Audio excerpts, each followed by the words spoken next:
वरून अगदी कुरकुरीत, आतून अगदी जाळीदार मऊ अप्पे इथे बनवलेले आहेत. हे अप्पे बनवायला अगदी साधे सोपे आहेत. कमी साहित्यात आणि कमी वेळात तयार होतात. सकाळच्या घाई गडबडीत फक्त अर्ध्या तासामध्ये हे अप्पे तयार झालेले आहेत. मुलांच्या डब्यासाठी किंवा सकाळच्या नाश्त्यासाठी अगदी परफेक्ट रेसिपी आहे. इथे मी तुम्हाला दाखवते. बघू शकता, वरून अगदी छान असे कुरकुरीत झालेले आहेत आणि आतून छान असे जाळीदार झालेले आहेत. इथे मी तुम्हाला एक तोडून दाखवते. बघू शकता, आतून छान असे मऊ आणि जाळीदार दिसत आहे. हे रवा अप्पे तुम्ही नारळाच्या चटणीसोबत किंवा मग सॉससोबत खाऊ शकता. नमस्कार, जय इंडियन रेसिपी चॅनलमध्ये सर्वांचं खूप खूप स्वागत आहे. आज मी वरून अगदी कुरकुरीत लागणारे, आतून अगदी मऊ असणारे रवा अप्पे बनवणार आहे. त्यासाठी इथे मी मेजरिंग कपने बरोबर 1 कप बारीक रवा घेतलेला आहे. रवा अप्पे बनवण्यासाठी इथे मी एक बाउल घेतलेला आहे. त्याच्यामध्ये बरोबर 1 कप बारीक रवा टाकलेला आहे. इथे मी बरोबर अर्धा कप दही टाकलेला आहे. जर मेजरिंग कप नसतील तर तुम्ही घरातील कोणत्याही वाटीने तुम्ही घेऊ शकता.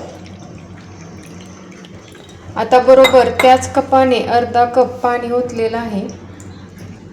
आता आपल्याला हे सर्व साहित्य छान असे मिक्स करून घ्यायचे आहेत. या बॅटरमध्ये अजिबात गुठळ्या राहिल्या नाही पाहिजेत. जर गरज पडली तर अजून आपल्याला याच्यामध्ये पाणी घालायचं आहे. हे बॅटर बनवताना जास्त पातळ किंवा जास्त घट्ट करायचं नाही. याची कन्सिस्टन्सी मिडियम ठेवायची आहे. इथे बघा, रवा छान फेटून घेतलेला आहे आणि याच्यामध्ये अजिबात गुठळ्या राहिलेल्या नाहीत. आणि हे बॅटर जास्त पातळ किंवा जास्त घट्टही नाही. इथे मी 15 ते 20 मिनिटे हे बॅटर असंच भिजायला ठेवणार आहे. भिजायला ठेवल्यामुळे काय होतं, आपला रवा छान भिजला जातो आणि त्यामुळे रवा अगदी मऊ होतो आणि आपले रवा अप्पेही अगदी छान तयार होतात. बरोबर 20 मिनिटे झालेली आहेत आणि इथे बघू शकता, रवा छान फुललेला आहे. अगदी छान असा मऊ झालेला आहे. आता आपल्याला याच्यावरती एक फोडणी घालायची आहे. याच्यावरती फोडणी देण्यासाठी इथे मी अर्धा टीस्पून तेल गरम करून घेतलेलं आहे. त्याच्यामध्ये थोडीशी मोहरी टाकलेली आहे आणि थोडंसं जिरं टाकलेलं आहे. त्याचबरोबर इथे मी काय करणार आहे, याच्यामध्ये एक हिरवी मिरची बारीक चिरून टाकलेली आहे. याने काय होतं, या मिरचीमधला जो तिखटपणा आहे ना, तो कमी होतो. मिरची छान भाजली ना, चवीलाही छान लागते. आता बघा, ही छान अशी मिरची भाजलेली आहे आणि जिरे मोहरी छान असं फुललेलं आहे. त्यानंतर इथे मी किसलेलं आलं घेतलेलं आहे. तेही थोडंसं याच्यामध्ये टाकून हलकंसं हेही आपल्याला परतून घ्यायचं आहे. आणि या तडक्याचा अगदी छान असा वास यायला सुरुवात झालेली आहे. आता ही फोडणी किंवा तडका या बॅटरवरती घालूया आणि छान असा हा तडका याच्यामध्ये मिक्स करायचा आहे. याने काय होतं, या बॅटरला छान अशी टेस्टही येते आणि रवा अप्पेही खायला टेस्टी लागतात. आता याच्यामध्ये मी थोड्याशा भाज्या घालणार आहे. तर इथे मी अर्धं किसलेलं गाजर घेतलेलं आहे. एक छोटा कांदाही बारीक चिरून घेतलेला आहे. तुम्ही तुमच्या आवडीप्रमाणे याच्यामध्ये भाज्या घालू शकता, जसं की शिमला मिरची किंवा स्वीटकॉर्न, टोमॅटो तुमच्या आवडीप्रमाणे घालू शकता. इथे मी कोथिंबीरही टाकलेली आहे. त्याचबरोबर इथे मी अर्धा टीस्पून मीठ टाकलेलं आहे. आता हेही साहित्य आपण छान असं याच्यामध्ये मिक्स करून घेऊया. इथे आपण भरपूर भाज्या घातल्यामुळे हे रवा अप्पे अगदी हेल्दी आणि टेस्टीही होतात. तर बघा, हे जे बॅटर आहे ना, जर तुम्हाला हे बॅटर थोडंसं घट्ट वाटलं तर तुम्ही याच्यामध्ये पाणी थोडंसं ॲड करू शकता, पण जास्त पातळ करायचं नाही. इथे मला हे बॅटर अगदी परफेक्ट वाटत आहे. इथे मी मेजरिंग कपने सर्व साहित्य घेतलेले आहे. त्याच पद्धतीने तुम्हीही घेऊ शकता. अगदी परफेक्ट असे रवा अप्पे तयार होतात. इथे हे बॅटर आहे ना, ते आपल्याला जास्त घट्ट किंवा जास्त पातळ करायचं नाही. आपण इडलीसाठी जसं मध्यम घट्ट बॅटर करतो ना, त्याच पद्धतीने हे बॅटर असायला हवं आहे. रवा अप्पे जर कुरकुरीत आणि जाळीदार हवे असतील ना, तर त्याच्यामध्ये इनो किंवा बेकिंग सोडा घालायचा आहे. इथे मी 1/4 टीस्पून बेकिंग सोडा घेतलेला आहे. तो याच्यामध्ये टाकते, म्हणजे आपले रवा अप्पे आहेत ना, ते छान असे जाळीदार होतील. आणि हा बेकिंग सोडा ॲक्टिवेट होण्यासाठी याच्यावरून मी थोडंसं असं पाणी घालत आहे, म्हणजे हा सोडा ॲक्टिवेट होतो.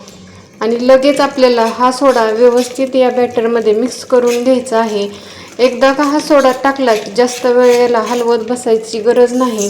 फक्त 10 ते 15 सेकंद छान असं याच्यामध्ये मिक्स करून घ्यायचं आहे। इथे बघा हे बॅटर आहे ना ते पहिल्यापेक्षा हलकं झालेलं आहे। आता पटकन आपण रवा अप्पे बनवून घेऊया। इथे मी अप्पे पॅन छान गरम करून घेतलेला आहे। इथे जी अप्पे पात्रातली मोल्ड आहेत ना त्याच्यामध्ये आपल्याला थोडंसं तेल टाकायचं आहे, म्हणजे आपले अप्पे आहेत ना ते छान असे भाजले जातील। सर्व मोल्डमध्ये तेल टाकलेलं आहे आणि आपण जे बॅटर बनवून घेतलेलं आहे ना ते याच्यामध्ये टाकायचं आहे। इथं जेवढं मोल्ड आहे ना त्याच्या बरोबर पाऊण मोल्ड भरायचं आहे, जास्तही भरायचं नाही, अर्ध्याच्या थोडं वरती भरायचं आहे। कारण काय होतं हे अप्पे फुगले जातात, त्यामुळे जास्त भरायचं नाही। सकाळच्या घाई गडबडीत अगदी अर्ध्या तासामध्ये हा नाश्ता तयार होतो। गॅस मध्यम ठेवलेला आहे, याच्यावरती झाकण ठेवायचं आणि 3 ते 4 मिनिटे खालच्या साईडनी छान असे अप्पे भाजून घ्यायचे आहेत। 3 ते 4 मिनिटांनी इथे बघा अप्पे छान असे फुललेले आहेत आणि याचा कलरही हलकासा चेंज झालेला आहे। आता याच्यावरचं झाकण काढायचं आहे आणि आपल्याला काय करायचं आहे, हे अप्पे छान असे उलटवून घ्यायचे आहेत, कारण वरच्या साईडनीही आपल्याला हे अप्पे छान असे भाजून घ्यायचे आहेत। इथे बघा अगदी छान असा कलर आलेला आहे, अगदी कुरकुरीत असे भाजलेले आहेत। आता राहिलेले ही अप्पे अशाच पद्धतीने आपण उलटवून घेऊया।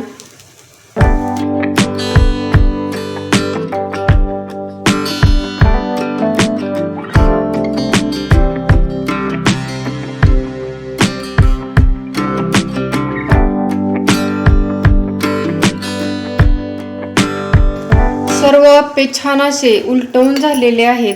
आता खालच्या साईडनी हे अप्पे छान भाजण्यासाठी याच्यावरून थोडंसं अगदी 2-4 थेंब याच्यावरून तेल ओतायचं आहे, म्हणजे खालच्या साईडनी ही अप्पे भाजले जातील आणि खाली चिकटणारही नाहीत।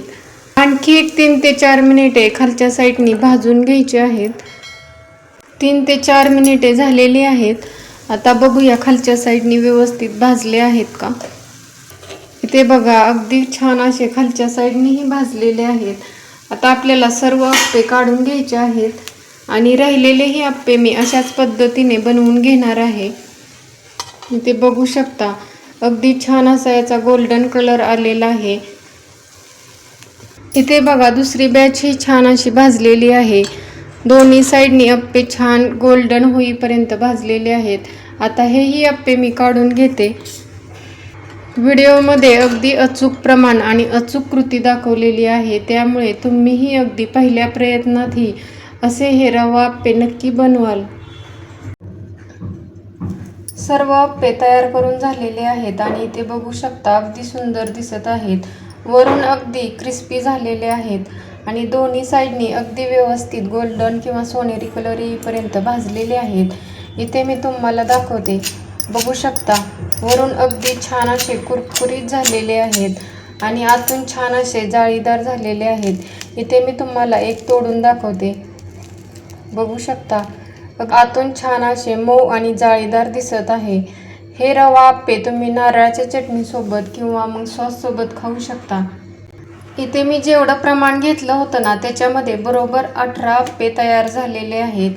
या व्हिडिओमध्ये खास टिप्स लक्षात ठेवायच्या आहेत की रवा आपण कमीत कमी 20 मिनिटे भिजायला ठेवायचा आहे, जेणेकरून तो छान असा भिजला जातो। त्याचबरोबर त्याच्यामध्ये शेवटी बेकिंग सोडा टाकायचा आहे, जेणेकरून अप्पे छान कुरकुरीत आणि आतून जाळीदार तयार होतात। आणि अगदी मध्यम गॅसवरती दोन्ही साईडनी सोनेरी होईपर्यंत आणि कुरकुरीत होईपर्यंत भाजून घ्यायचे आहेत। या खास टिप्स लक्षात ठेवल्या तर तुमचेही रवा अप्पे अगदी छान तयार होतील।